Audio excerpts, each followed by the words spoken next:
I'm Dr. Tammy Sorensen.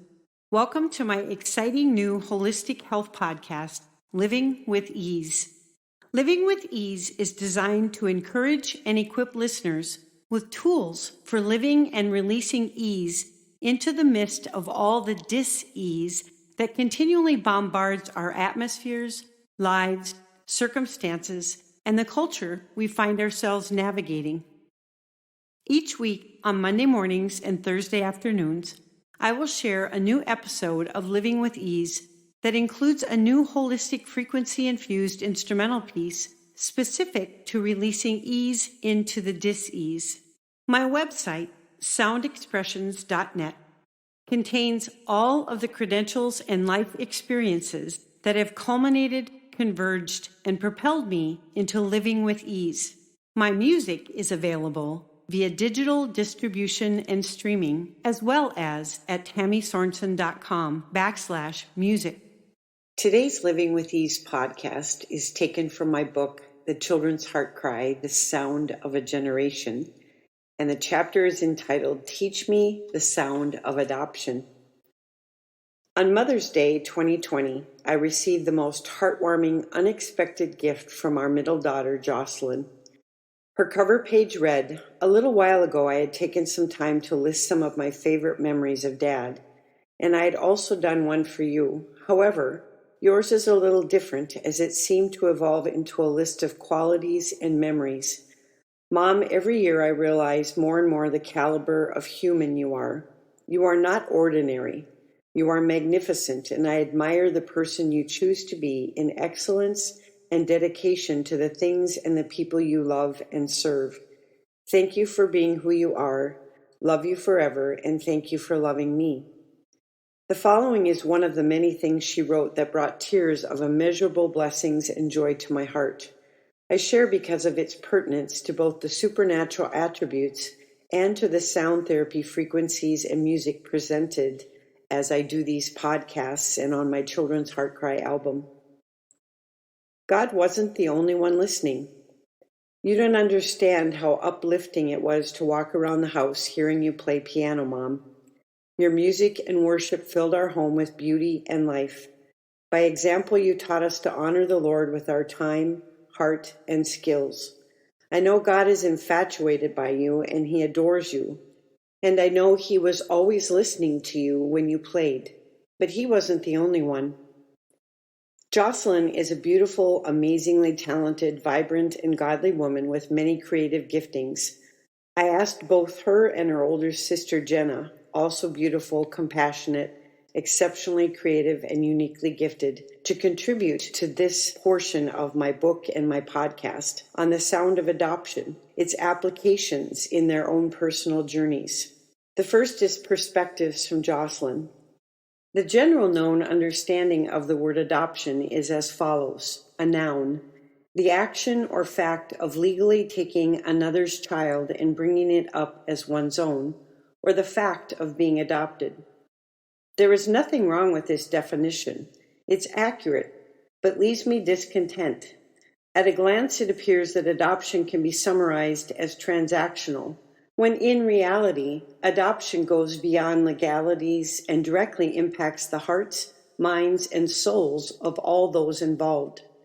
This journey is emotional, relational, transactional, and so much more. It's not as simple as signing a legal document and stating, "You belong to me now." Like any covenant, I believe adoption is strengthened over time through consistent action and involvement. My name is Jocelyn. I am the adopted daughter of two godsons, Kevin and Tammy Sorensen. Before I was adopted, I did not have any understanding of what I was living without. 5 years of my life's beginnings were lived out at an orphanage in the heart of Guatemala City, Guatemala. I was so disconnected that when I learned I was to fly to America to live with my new family, I thought it meant I had to travel to a different planet in a rocket ship. I had no idea where to locate America on a map, and I did not speak a word of English. Somehow, upon receiving gifts sent to us from a foreign country by people I had never met, I knew that I belonged. When I was able to bring a photo album of my American family for show and tell at my school, I was so eager to make it known that I belonged to them, that I had always belonged to them. It did not matter that our skin did not match. It did not matter that we didn't speak the same language. To me, it did not even matter that I hardly knew them. What I realized now in that moment, the most important thing for the first time in my life, was being aware I belonged. Today, I am 28 years old.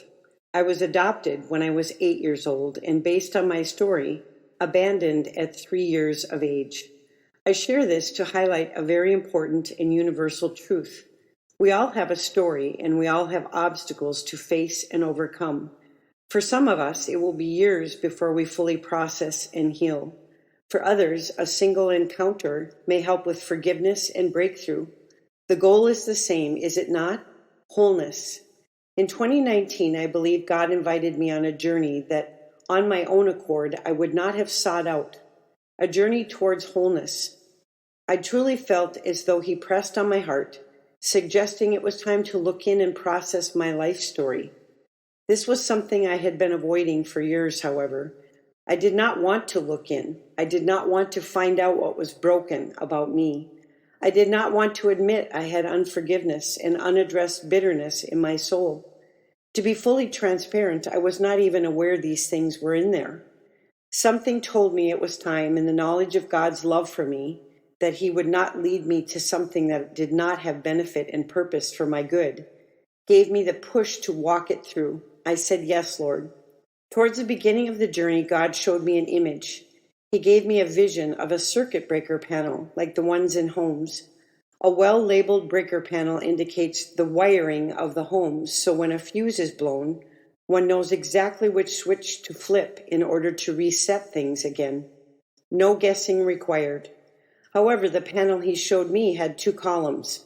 One column contained a list of positive and negative emotions. The second column contained a list of reasons or events in my life that provoked these emotions. I knew the columns were supposed to match. The emotions were supposed to correlate with the events. However, the lists were scrambled and the orders did not make any sense. In other words, the breaker panel was broken. Most of the fuses were non-functional and badly mislabeled. I knew He was speaking of my internal condition, and in my spirit, I heard, "Jossie, it's time to connect the dots." I was quite surprised at how poorly I knew myself and how much internal work had to be done. From the moment of my adoption, I had decided my past life was behind me. I no longer wanted to be associated with a word I so desperately dreaded, abandoned. I did not want to be looked upon with pity, and I did not want to be seen as broken. When hearing the word orphan, what comes to mind? It's not likely that one imagines a well-groomed child joyfully gallivanting through green fields, right? No, you probably envision something that depicts sadness, poverty, helplessness, etc. Having been saved from that fate and having my eyes open to the realization that not all children start their lives out like I had, in my heart I wanted to distance myself from the orphan image. It probably did not help that my natural demeanor is bubbly and joyful. While I am certainly thankful for it now, I realized I used it as a coping mechanism. In my efforts to be seen as whole, I unintentionally suppressed emotions. I did not allow myself to examine pain, anger, disappointment, and a myriad of other emotions. I saw them as a threat to my shield of wholeness and belonging. Back to the circuit breaker panel. After years of an unhealthy mindset and professing to the Lord I wanted to walk in the fullness of what He had for me, He led me through the valley of emotions and toward His gift of genuine wholeness. For the first time, I had to face events in my life that caused me to rage with anger and disgust. I had to confront situations that either begged for forgiveness or bitterness. I had to face the truth that after all my efforts, I was broken, and none of my human efforts would suffice. I had to admit I needed a Savior who knew me inside out, who would walk with me through it all, and who would never forsake me. In this journey, my eyes were opened to the profoundness of the gift I received when I was adopted. I thought I had always been thankful. I thought I had always looked for the good before, but now I feel like I have magnifying glasses on when I think of what God has done for me in gifting me a family. I get to have a future and a purpose. I get to start a legacy. I get to tell others that beyond salvation, we are offered fullness of life. I get to spread the good news that there is a place for you, a place you belong, both physically and spiritually. Whether orphaned or not, we are all bombarded with lies about who we are and the temptations to believe them. The trick is to know the truth. Truth goes something like this. The Lord himself goes before you and will be with you. He will never leave you nor forsake you. Do not be afraid. Do not be discouraged. Deuteronomy 31:8. For I know the plans I have for you, declares the Lord, plans to prosper you and not to harm you, plans to give you a hope and a future, Jeremiah 29:11. For you created my inmost being. You knit me together in my mother's womb. I praise you because I am fearfully and wonderfully made. Your works are wonderful. I know that full well. My frame was not hidden from you when I was made in the secret place. When I was woven together in the depths of the earth, your eyes saw my unformed body. All the days ordained for me were written in your book, before one of them came to be. How precious to me are your thoughts, O God! How vast is the sum of them! Were I to count them, they would outnumber the grains of sand. When I awake, I am still with you. Psalm 139, verses 13 to 18. You don't have to be fatherless to have an orphan spirit. I've heard my mom state a rendition of this statement multiple times, and I believe it wholeheartedly. I realize that belonging is not solely influenced by external events and individuals. Belonging is also an internal undertaking. What if the world was offered to you, but you determined you were not worth the gift? The urge to determine your own worth is strong, but it is not our battle. Did you know your worth has already been established? It is valued at priceless. Our battle is to believe it. As I conclude, I want to address you, the listener of this podcast, the reader of the Children's Heart Cry, the sound of a generation. If you are listening to this podcast or reading the book, it is likely that you have a stunning heart for children in need around the world. I believe you are called and anointed to step up on their behalf. But I want to remind you, friend, that you are also someone's child. He desires to see you fulfilled and refreshed. The journey of adoption is not an easy one, as you may have discerned from my own journey. It is an unpredictable one, but I believe it is one worth making. I share my testimony because maybe one day you, or someone you know, may consider pursuing the journey of adoption. While there will be days you question your decision-making, you can be assured that you have made an unfathomable impact in a child's life, just as my family did for me. It's not a journey you embark on for glory's sake. My parents will tell you that. But one you must engage with the mindset Jesus had when he died for us. He did not die with the promised guarantee we would choose him. He died for all to have the option to one day choose him. I truly believe this correlates with the journey of adoption. The children you impact may or may never comprehend the fullness of who you are and what you have given on their behalf. Making that promise would be unfair to any family considering adoption. The children you impact will be blessed with the gift of opportunity. I believe your consistent loving kindness and direction will take them to great heights. One day I hope to adopt, so I am preaching to the choir.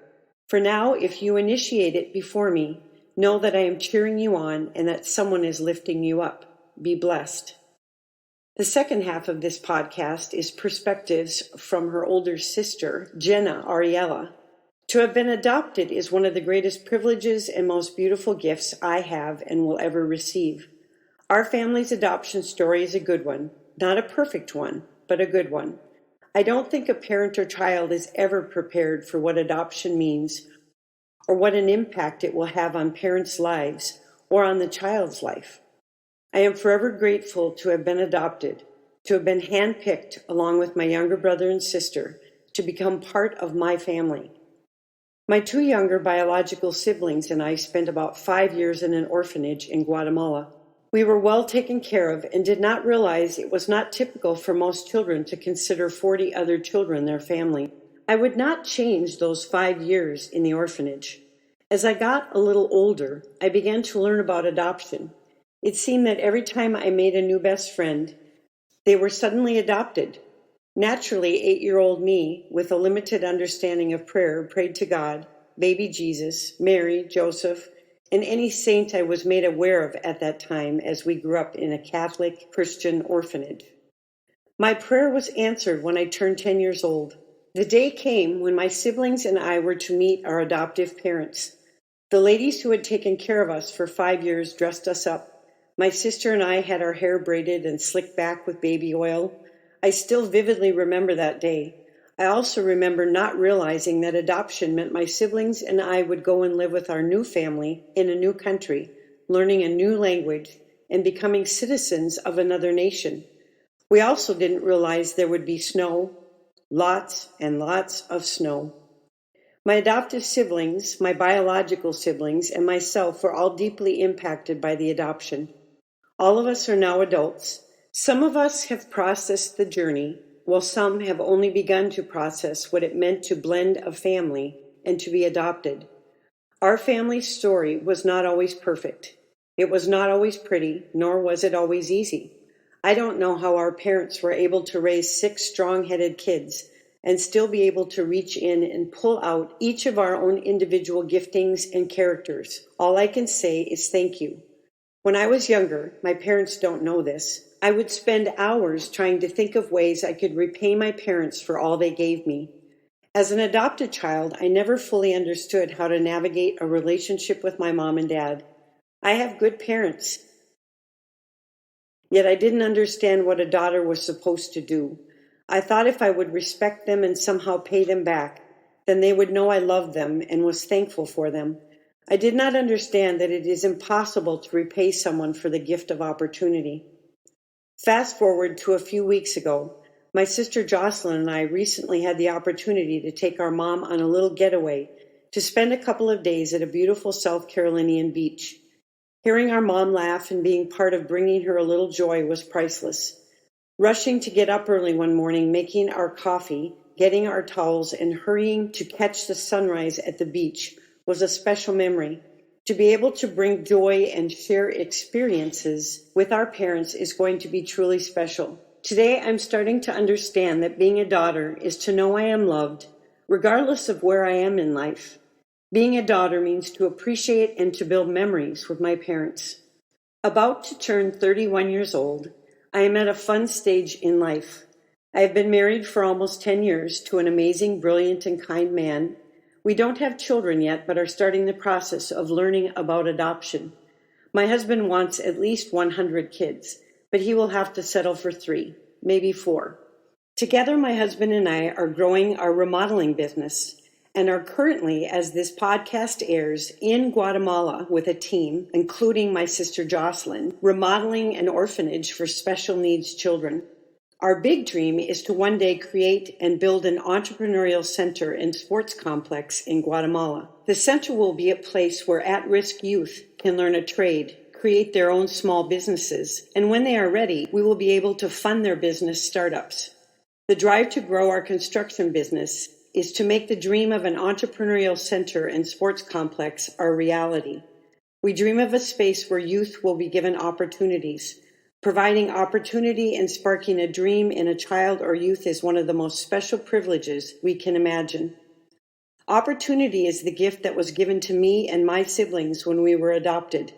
This opportunity opened our eyes to dream big and to spark a dream in the lives of hundreds, one day thousands of children at risk in Guatemala and around the world.